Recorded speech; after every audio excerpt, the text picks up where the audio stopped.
Bekas Perdana Menteri, Tun Dari Mahathir Mohamad dalam laporan sinar harian telah menyuarakan rasa malu dan bimbang terhadap skandal pemalsuan dokumen pemain import skuad Harimau Malaya yang didedahkan oleh FIFA baru-baru ini.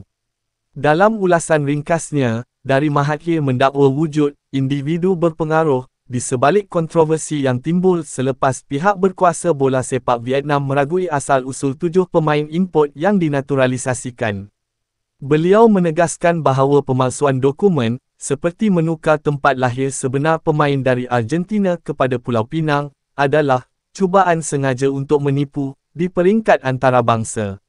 Beliau menyifatkan insiden tersebut sebagai bukti wujudnya sistem keadilan terpilih di Malaysia, di mana individu yang sangat berkuasa boleh melakukan kesalahan dan terlepas tanpa dikenakan tindakan kerana mereka berada di atas undang-undang. Dari Mahathir menolak tanggapan bahawa kes ini adalah sabotaj terhadap Malaysia, sebaliknya menekankan bahawa perbuatan itu adalah memalukan negara di peringkat global.